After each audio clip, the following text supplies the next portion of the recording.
여러분 세상에서 제일 치사한 게 뭔지 아세요? 먹는 거 가지고 먹는 거 가지고 참 치사합니다. 근데 사실 요즘은 그 먹는 것이 풍족하잖아요. 그러니까 그런 소리는 잘 안 듣는데 예전에는 참 먹는 거 가지고 치사하게 굴었어요. 많이 먹으면 많이 먹는다고 뭐라고 그러고요. 저도 어렸을 때 굉장히 밥을 많이 먹었어요. 뭐 사실 무슨 간식이 있습니까? 어렸을 때. 그러니까 밥을 무척 먹었어요. 그래서 밥 많이 먹는다고 눈치도 많이 본 경험이 있습니다. 오늘 말씀이 이 먹는 것 가지고 얘기하는 거예요. 그러니까 여러분 이 13절에 보니까 이렇게 말씀하죠. 그런즉, 그래서 그런즉 그 얘기는 그 앞에를 봐야 된다는 얘기죠. 그러면 12절에 무슨 얘기를 하고 있는 거죠? 12절에 보니까 이러므로 우리 각 사람이 자기 일을 하나님께 짓고 하리라. 내가 무엇을 행하든지 그것이 정말 주님을 위한 것인지 바른 것인지 바른 믿음으로 행하는 것인지 날마다 분별해야만 하나님 앞에 섰을 때 할 말이 있다는 거예요. 그러면서 그런즉 하면서 13절 말씀하고 있습니다. 우리 13절 함께 읽겠습니다. 그런즉 우리가 다시는 서로 비판하지 말고 도리어 부딪힐 것이나 거칠 것을 형제 앞에 두지 아니하도록 주의하라. 주의하라는 거예요. 그러니까 먹는 것까지도 사실 우리 그리스도인들이 주의하라는 거예요. 자기가 옳다고만 주장하며 상대방을 비판할 것이 아니라 서로에게 장애물이나 걸림돌이 되지 않도록 해야 한다는 것입니다.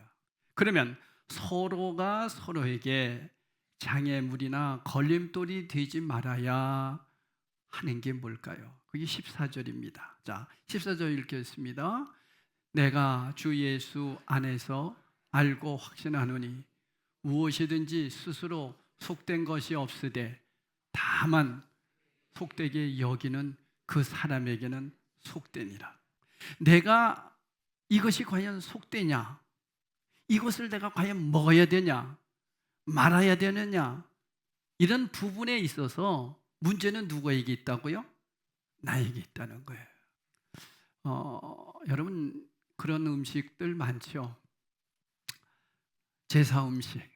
여러분 제사 음식 먹나요? 어떤 분은 맛있게 먹는 분들이 있어요. 우리 김석봉 권사님은 뭐 아주 제사 음식 잘 드신다고 그러더라고요.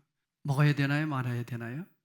저는 어렸을 때부터 어떻게 배워왔냐면 제사 음식은 절대로 먹지 말아라. 그것은 우상 앞에 절한 것이기 때문에 더러운 것이기. 그래서 더러운 음식은 먹지 말라. 저는 그렇게 배워왔어요. 그러면서 여러분 무당들이 구슬하잖아요. 구슬하고 그럴 때 거기에 꼭 뭐 올려놔요? 돼지머리 그리고 각종 음식들을 올려놔요. 그리고 거기서 구판을 팍 벌린 다음에 그거 다 버리나요? 먹나요? 잘 모르세요? 다 먹어요. 여러분 그거 맛있게 먹는 분들도 계실 것이고 어떤 분들은 못 먹는 분들도 있을 거예요. 왜? 비유가 상해가지고. 저는 개인적으로 못 먹어요. 비유가 상해가지고. 그렇게 배워왔고 선배 목사님들에게 그렇게 배워왔기 때문에 저는 못 먹어요. 그리고 저는 개척할 때에도 성도들에게 절대로 우상 제물 먹지 말아라. 제가 그렇게 가르쳤어요. 근데 오늘 말씀에 보니까 속되지 않다는 거예요. 그것이 전혀 문제가 되지 않는다고 또 바울은 얘기하고 있단 말이죠. 과연 이게 뭐냐? 자, 여러분 어떤 분이 제사 음식인 줄 모르고 맛있게 먹었어요. 맛있잖아요. 탕국도 나오고 뭐 맛있게 나와요. 그래서 맛있게 먹었어요. 그런데 대화를 나누다가 그게 제사 음식이었어. 그렇게 얘기를 했더니만 그 소리를 듣고서 갑자기 위가 뒤틀리기 시작하고 그러면서 화장실에 가서 막 토하기를 시작했어요. 왜 그랬을까요? 음식이 더러워서 그랬을까요? 아니면 내 생각 때문에 그랬을까요? 내 생각 때문에. 내 생각 때문에 그랬던 거예요. 어떤 분이 오늘 먹는 얘기 좀 합니다. 음식을 아주 맛있게 먹었어요. 이게 무슨 고기야? 이거 양고기야. 그래서 양고기인 줄 알고 맛있게 먹었어요. 그리고 나서 나중에 그거 개고기다 그랬어요. 그 얘기를 듣고 나서부터 화장실에 가서 다 토해버렸다는 거 아니에요. 왜 그럴까요? 개고기가 더러워서 그럽니까? 제사 음식이 더러워서 그럽니까? 그게 아니다는 거예요. 내가 그렇게 생각하고 있기 때문에 그렇다는 말을 사도 바울이 얘기하고 있어요. 그래서 마가복음 7장 16절에 이렇게 말씀하고 있습니다. 다 같이 읽어보겠습니다. 마가복음 7장 16절. 사람 안에서 나오는 것이 사람을 더럽게 하는 것이니라. 사람 안에서 나오는 것이 사람을 더럽게 하는 것이라는 거예요. 들어가는 것은 더러운 게 아니다는 거예요. 나오는 것이 더럽다는 거예요. 사람 안에서 나오는 것이 사람의 생각을 더럽게 하고 사람의 판단을 역겹게 하고 사람의 행동을 추하게 만든다는 것입니다. 그렇다면 내 마음을 더럽히는 것이 아니라면, 내 생각을 추하게 하는 것이 아니라면 이 세상에 어떤 음식이든 사실은 속된 것은 없다고 할 수 있습니다. 그죠? 음식이니까.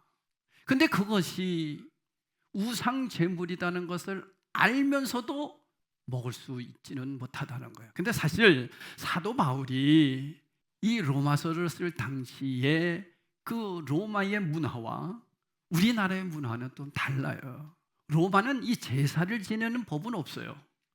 로마는 우상 제물이 되는, 다시 말하면 다른 신에게 제사하고 거기서 경배하고 그러면서 나오는 고기들을 서로 먹었거든요.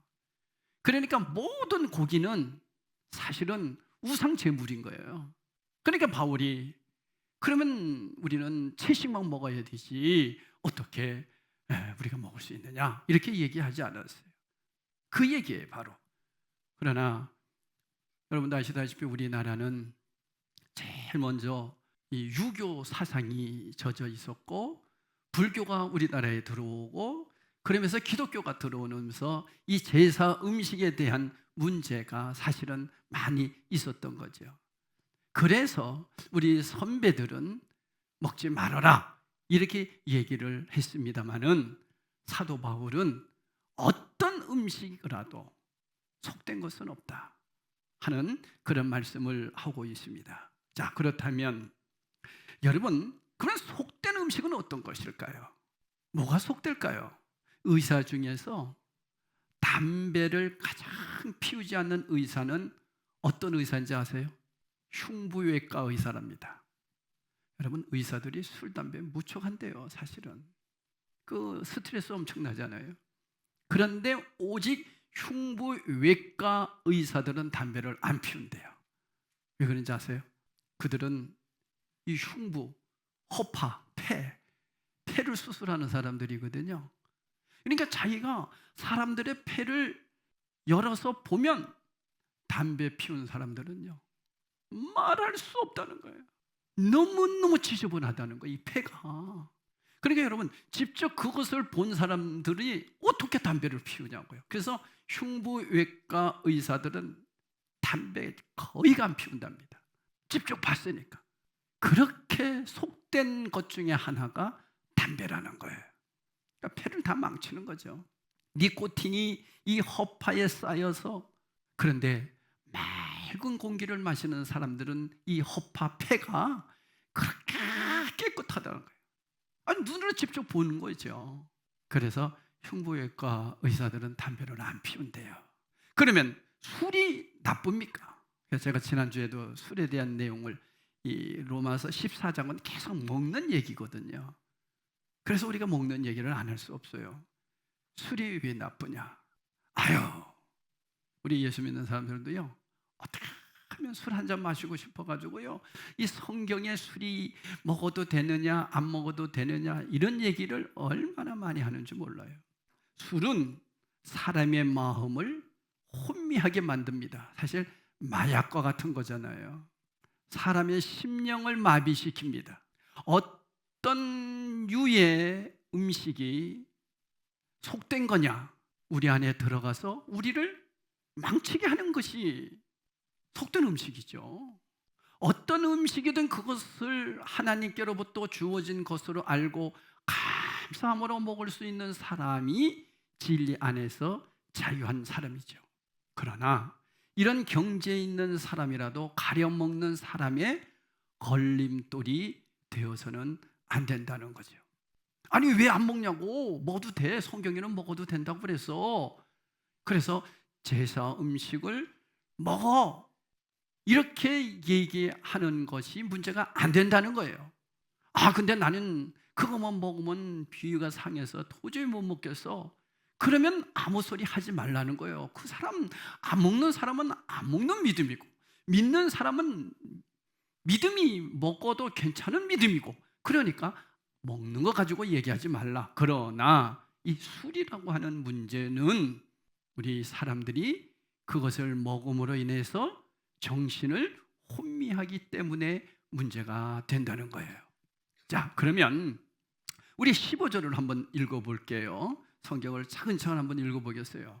만일 음식으로 말미암아 내 형제가 근심하게 되면 이는 내가 사랑으로 행하지 아니함이라. 그리스도께서 대신하여 죽으신 형제를 내 음식으로 망하게 하지 말라. 그러니까 먹는 것 가지고 신앙의 어떤 척도로 삼지 말라는 얘기예요. 그러면 여기서 술도 그렇게 하라는 얘기냐? 그거는 아니다는 얘기죠. 여러분, 예수를 믿으면서도 술을 마음껏 먹고 싶어 하는 사람들은 성경에서 합법적인 근거를 찾아내려고 합니다. 성경에 어디 나왔냐? 술 취하지 말라고 그랬지 술 마시지 말라는 얘기는 없다. 그러면서 근거를 들어서 디모데전서 5장 23절 말씀을 근거로 딱 댑니다. 자, 우리 다 같이 읽읍시다. 시작. 이제부터는 물만 마시지 말고 내 위장과 자주 나는 병을 위하여는 포도주를 조금씩 쓰라. 봐라, 포도주 있잖아. 포도주 조금씩. 그래서 이 말씀을 가지고 어느 성도가 목사님이 봐라, 포도주 잠잘 때 잠이 오지 않으면 한 잔씩 꼭 마시면서 자라. 그리고 밥 먹을 때 반주로 한 잔씩 하는 것은 혈액순환에 좋다. 그러니 먹어도 된다. 이렇게 가르쳤어요. 그러니까 그러지도 않아도 술 때문에 교회를 안 나가려고 하다가 이제 술을 조금씩 마셔도 된다고 그러니까 포도주 한 잔 정도는 예배 끝나고 집에 와서 아내하고 둘이서 건배하고 한 잔씩 마셨어요. 한 달이 지나고 두 달이 지나면서 한 잔이 두 잔이 되고 두 잔이 네 잔이 되고 근데 이 사람은 술을 마시면 주사가 있는 거야. 그러면서 술 마시고 나서 행패를 부리기 시작한 거예요. 그래서 완전히 집안이 쑥대밭이 되고 술을 마시면 집에 와서 아내를 두들겨 패고 아니 한 잔은 마셔도 된다고 그랬는데 그 한 잔이 결국에는 집안을 폭력으로 만들어놨다는 얘기예요. 여러분 오늘 이 말씀이 뜻이 뭔지 아세요? 이스라엘이라고 하는 나라는 물에 석회질이 많아서 그곳 사람들은 물 대신 포도주를 마신답니다. 디모데는 예수님을 믿고 나서 밥 먹을 때 포도주를 마시면 정신이 혼미하다고 해서 그는 포도주를 끊고 물만 마셨어요. 그러니까 여러분 물만 마시게 되니까 석회질이 많잖아요. 위장병이 걸린 거예요.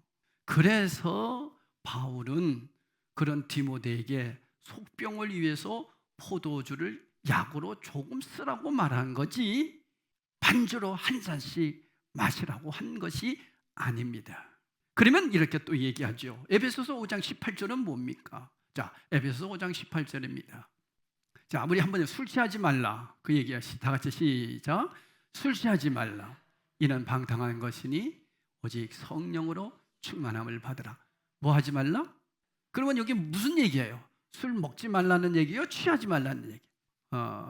우리 교회 장로님 중에 한 분은 얼마나 술이 센지 아무리 마셔도 안 취한답니다.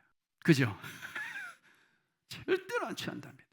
깨끗하답니다. 그러니까 군대에 있을 때도 그래서 이제 참모, 이제 쓰리스타 참모도 하시고 그러다 보니까 술을 아무리 마셔도 취하지 않는답니다. 봐라, 취하지 말라. 나는 안 취한다. 그런 의미로 사람들은 받아들입니다. 보세요, 목사님, 술 취하지 말라고 그랬지 술 마시지 말라는 얘기는 없지 않습니까? 그래서 젊은 아이들도 마시고, 어떤 곳에서는 셀 예배 드리고 나서 2부 순서로 성찬식 한다고 하면서 포도주 쭉 돌리고. 근데 여러분, 성경에서 술 마시지 말라 구절이 없습니까? 어저께 권호중 집사는 그 얘기를 안 했어. 그걸 못 찾았나 봐. 성경이 있습니다. 자, 우리 한번 찾아봅시다. 잠언 23장 29절에서 35절이에요. 잠언 23장부터 3장 29절부터 제가 읽어드릴 테니까 차근차근히 보세요. 재앙이 네게 있느냐? 근심이 네게 있느냐? 분쟁이 네게 있느냐? 원망이 네게 있느냐? 까닭 없는 상처가 네게 있느냐? 붉은 눈이 네게 있느냐? 술에 잠긴 자에게 있고 혼합한 술을 구하러 다니는 자에게 있느니라. 포도주는 붉고 잔에서 번쩍이며 순하게 내려가나니 너는, 다 같이 시작, 크게 시작, 너는 그것을, 없어요? 그 다음 보세요. 그것이 마침내 뱀같이 물 것이요 독사같이 쏠 것이며 내 눈에는 괴이한 것이 보일 것이요 내 마음은 구부러진 말을 할 것이며 너는 바다 가운데 누운 자 같을 것이요 돛대 위에 누운 자 같을 것이며 내가 스스로 말하기를 사람이 나를 때려도 나는 아프지 않다. 나를 상하게 하여도 내게 감각이 없도다. 내가 언제나 깰까 다시 술을 찾겠다 하리라. 없어요? 있어요? 분명히 있어요. 술 마시지 마세요. 입에 대지도 마세요. 한 잔 안 돼요. 마시지 마세요. 왜냐? 한 잔 마시게 되면요 2잔 마시게 돼요. 그죠? 한 잔 마시면 2잔 마시게 되고 2잔 마시게 되면 3잔 마시게 돼 있어요. 그러니까 아예 저처럼 입에 대지도 마세요. 아예.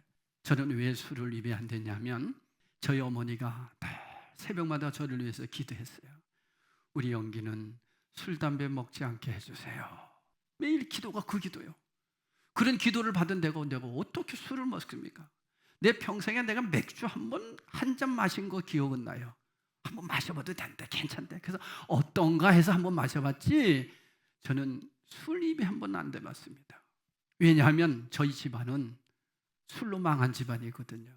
오죽했으면 우리 어머니가 술 마시지 않는 아들이 있었으면 좋겠다고 했겠어요. 그래서 저는 어머니에게 효도하는 차원에서 술을 안 마십니다. 안 마셔봤어요. 집에 그때 당시에 막걸리 많이 담궜어요. 농주다고 그래서. 근데 우리 어머니가 그랬어요. 너 손가락 한번 이렇게 집어넣어서 입을 한번 빨았다 이러면 너는 죽는다. 우리 어머니가 저에게 그렇게 무서웠어요. 이거 한번 못 해봤어요. 여러분, 술을 먹고 축태를 보였던 솔로몬이 이걸 알고서 아예 술을 쳐다보지 말라고 했던 거예요. 솔로몬이 쓴 거예요. 잠언서 아시잖아요. 그러니까 솔로몬도 술 먹고 얼마나 추태를 보였는지 몰라요. 그래서 16절에 이렇게 말씀합니다. 그러므로 너희의 선한 것이 비방을 받지 않게 하라. 내가 의로운 것은 물론 좋은 일입니다. 나홀로 선한 것도 참 좋습니다. 그러나 이것을 통해서 주님이라면 어떻게 하셨을까를 여러분 늘 생각해 보셔서 먹는 것을 가지고 사람을 실족게 하거나 아니면 내 자신이 양심에 꺼리낌이 없는 그런 삶을 사셔야 됩니다. 아까 제가 말씀드렸잖아요. 그 집사님은 목사님이 포도주 한 잔은 괜찮다고 잠잘 때 한 잔 마시라고 했어. 근데 어떤 목사님이요, 잠이 하도 안 오니까 포도주를 한 잔씩 맨날 마시고 잤어요. 그래서 딱 마시고 잤는데 전화가 온 거예요. 목사님, 지금 큰일 났습니다. 저희 어머니가 돌아가시게 됐습니다. 좀 빨리 좀 와주세요. 자, 술 마시고 잠자리에 누웠어요. 전화가 왔어요. 가야 돼요, 안 가야 돼요? 가야 되잖아요. 뭘 끌고 가야 돼요 또? 자, 그럼 무슨 운전? 음주운전이 돼요. 그러면 거기 가면은 또 술 냄새를 풍기면서 찬송을 불러야 되죠. 혼났다는 거예요. 내가 괜히 이래서. 그래서 그때부터 목사님도 포도주를 딱 끊었다고 그러더라고요. 여러분, 이런 일 너무 많습니다. 여러분, 17절에 보니까 오늘 말씀의 핵심이에요. 하나님의 나라는 먹는 것과 마시는 것에 있지 않대요. 그러니까 여러분, 우리가 먹고 마시는 것에서 어떤 신앙을 내가 좌우하지는 않는다는 거예요. 그러나 이것이 정말 하나님 영광을 가르는 것이라면 아예 쳐다보지 말라는 얘기예요. 그러면서 오직이에요. 우리 기독교의 신앙은 오직이에요. 이것 아니면 이거잖아요. 그죠? 성령 안에 있는 의와 평강과 희락이다. 오늘 이 말씀이 굉장히 중요한 내용이에요. 자, 그러면 여기에서 의가 뭐고 평강이 뭐고 희락이 뭔지를 살펴보려고 그럽니다. 의라고 하는 얘기는 디카이 오시네 이런 뜻이에요. 디카이 오시네. 하나님과 바른 관계를 의지합니다. 다시 말하면 내가 하나님 자녀된 신분을 말합니다. 오직 의인은 뭘로 말미암아 살리라? 믿음으로 말미암아 살리라. 그러니까 의인이라고 하는 얘기는 하나님 자녀된 사람을 말해요. 우리의 육신은 죄악된 습관을 갖고 있지만 예수 그리스도의 십자가 보혈로 하나님 자녀로 너는 의인이다, 너는 죄가 없는 자여 라고 주님이 인정해 주셨다는 얘기예요. 그래서 나는 하나님 자녀된 사람이에요. 그게 의예요. 의. 믿음으로 그렇게 된 거예요. 그 은혜로 말미암아 믿음으로 내가 의로운 자가 된 거예요. 그러니까 여러분 한번 생각해 보세요. 저는 이 말씀을 가지고 한 주간 묵상하면서 얼마나 마음이 평강과 기쁨이 있었던지 몰라요. 사람이 이렇게 살다 보면 근심이 있을 수도 있고 또 살다 보면 내가 어려움 당할 때 마음이 속상할 때도 있잖아요. 그런데 순간 나는 하나님의 자녀지. 예수님께서 만세 전에 나를 먼저 택하셔서 나에게 먼저 찾아오시고 하나님 자녀 삼아주셨지. 내가 아무것도 없는 공로 없는데 주님이 나를 하나님 자녀로 이렇게 인쳐주셨구나. 이거 생각하니까요, 지나간 날들을 이렇게 돌이켜봤어요. 좋은 일도 있었고 어려운 일도 있었지만은 항상 하나님의 은혜 가운데 내가 살아왔더라고요. 하나님이 인도했더라고요. 너무너무 감사한 거예요. 자, 그렇다면 그렇게 주님이 인도했다면 현재도 주님이 인도해 주실 것이고 앞으로도 인도해 주실 것이고 어디까지? 영원한 죽음 넘어 영생의 길도 주님이 인도해 주실 거라고 생각하니까 얼마나 마음의 평화가 찾아오는지 몰라요. 여러분도 그렇죠? 자다가 눈 떠도 감사한 거예요. 야, 내가 하나님의 자녀라니. 근심이 왔다가도 아니야, 그 어려움도 주님이 다 이기게 해주셨잖아. 그러니까 내 마음이 평화가 임하는 거예요. 하나님의 나라는 의와, 이해가 되시죠? 하나님 자녀의 이 감격, 이것이 시작이 된다는 거예요. 그럴 때 내 마음이 어떻게 된다? 평안하다는 거예요. 화평한 거예요. 그 얘기예요. 의와 평강, 화평, 그런 뜻이에요. 우리 산상수 은혜도 보면 화평케 하는 자는 복이 있나니 저희가 하나님의 아들이라 일컬음을 받을 것이며, 이것은 바꿔 얘기하면 무슨 얘기냐면 하나님의 자녀는 반드시 화평한 삶을 살아야 된다는 거예요. 내가 화평의 삶을 살까 말까가 아니라 하나님의 자녀는 화평한 삶을 살아야 된대요. 왜? 하나님이 예수 그리스도를 통해서 하나님과 우리 사이를 어떻게 해줬으니까, 화평하게 해주셨으니까. 그러니까 여러분, 너희는 세상의 빛이 되라. 너희는 세상의 소금이 되라. 이게 맞아요, 틀려요? 틀리다고 말씀했어요. 어제 권호중 집사님이 그러더라고. 하나님이 나를 세상의 빛이 되라 이랬대. 아니에요. 그 친구는 이제 회심한 지가 2년밖에 안 돼서 잘 모르는 거예요.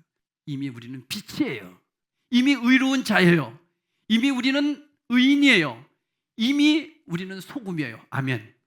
근데 목사님, 나는 늘 내 안에 미움도 있고 죄성이 있는데요. 그건 죄의 습관이다니까. 이것은 날마다 기도를 통해서 성령 안에서 고쳐 나가는 거예요. 그래서 성화에 이르는 거예요. 그래서 오직 의인은 믿음으로 말미암아 살리라. 이건 칭의예요. 칭의. 주님이 인정해 줬다는 거예요. 너는 의로운 사람이야. 할렐루야. 내가 의로운 사람이 게 아니라 주님이 나를 의로운 사람이라고 칭해 줬다 이거예요. 칭의. 이해하세요? 그래서 나는 내가 의로운 사람이 아니고 주님이 나를 찾아오셔서 의로운 사람이라는 거예요. 와, 얼마나 기쁜지 몰라요. 안 기쁘세요? 너무 기쁜 거예요. 자다가도 주님 감사합니다. 요즘 사람들은 죽음을 굉장히 두려워하잖아요. 왜냐하면 한 번도 안 가본 그 길이고 반드시 우리가 가야 할 그 길이잖아요. 그러니까 사람들은 두려워해. 그런데 여러분, 하나님 자녀된 신분을 가진 사람들은 그게 뭐가 두렵습니까? 죽음까지도 주님이 우리를 인도해 주시는 분인데 전혀 두려운 게 없어요. 그래서 의인은 하나님 자녀로서 화평하게 살아가는 평강의 삶을 살아가는 분명한 기쁨이 우리에게 나타나는 거예요. 그게 희락이에요. 그래서 여러분, 하나님 자녀된 사람은 화평하게 살게 되고 우리에게 늘 기쁨이 넘치는 거예요. 그게 희락이잖아요. 어디서 많이 들었던 얘기인데 성령의 열매는 사랑과 희락과 화평과 사랑 안에서, 그러니까 의로서 주님의 전적인 사랑으로서 구원받은 우리들은 날마다 화평한 삶을 살아가는데 그런 화평한 삶을 살아가는 사람에게는 기쁨이 넘친다는 거예요. 이게 그리스도인이에요. 그러니까 여러분 늘 나를 점검해 보셔야 되는데 그 점검이 다른 데 있는 것이 아니에요. 정말 주님이 나에게 찾아오셨나? 이 확신이 먼저 있어야 돼요. 이것이 나에게 있는 사람은 그때부터 누구를 의식하는 거예요? 다른 사람을 의식하는 거예요. 나를 의식하지 않습니다. 다른 사람을 의식해요. 그래서 다른 사람을 의식한다는 얘기는 성숙해 간다는 거예요. 무엇까지도, 먹는 것까지도 조심하는 거예요. 그러니까 여러분 생각해 보세요. 먹는 것까지도 조심하는 사람들이 말 막하겠어요? 다른 사람들 괴롭히겠어요? 안 그래요. 이러한 믿음으로 살아내는 성도에게 그리스도의 옷을 입은 사람으로서 이제는 마지막 말씀이었죠. 어떻게 한다고? 세상 사람들에게도 기쁨의 그리고 칭찬의 말을 들을 수 있게 된다는 거예요. 18절 말씀 우리 읽어보겠습니다. 시작. 하나님을 기쁘시게 하며 사람에게도 어떻게 해야 돼요? 칭찬을 받느니라. 그래서 그런 거예요. 그러니까 여러분 기본이 어디에 있어요? 내가 하나님 자녀라는 거죠. 어저께 권호중 집사님이 그런 얘기 하잖아요. 자기도 교회를 아내 따라 열심히 다녔대요. 그리고 다른 교회 다니면서 간증도 했대요. 그런 데는 또 술 마시고 그러면서 다녔다는 거예요. 그러니까 모든 죄의 첫걸음이 술이라는 것이 그 사람은 깨달았다는 거예요. 뭐가 없었어요? 내가 하나님 자녀라고 하는 거. 그랬더니만 하나님께서 사랑하는 자녀에게 그냥 놔두지 않잖아요. 엄청난 고난으로 그를 몰고 가신 거 아니에요. 그 고난 속에서 정신을 바짝 차리고 주님 앞에 돌아왔다 하는 얘기가 어제 간증의 내용이에요. 지금도 계속 진행 중이더라고요. 보니까요. 그 아들이 몸이 굉장히 안 좋아서 고통당하는 모습을 어제 보셨잖아요. 뭐예요, 여러분?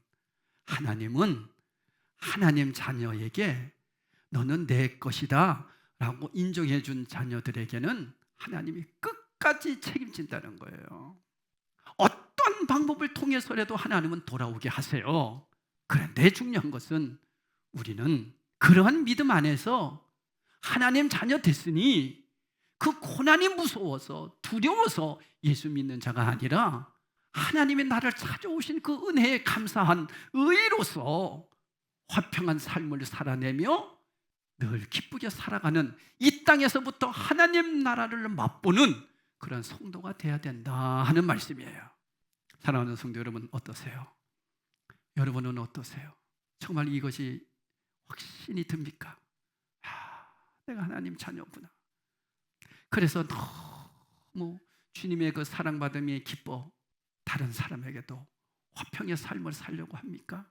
그러다 보니 내 마음에 기쁨으로 희락으로 살아냅니까? 그러면 여러분은 이제 늘 살아가는 삶이 내가 아니라 다른 사람을 돌보면서 믿음이 약한 사람들을 바라보면서 그들에게 신앙의 선배로서 삶의 모습을 보여주고 살아가는 거예요. 그렇게 살다가 주님 부르실 때 하나님 앞에 가는 거죠. 이것이 참된 그리스도이다는 것을 여러분 꼭 기억하시면서 먹는 것까지도 조심하면서 타인을 위해 살아가는 우리 성도들 다 되시기를 주님의 이름으로 축복합니다.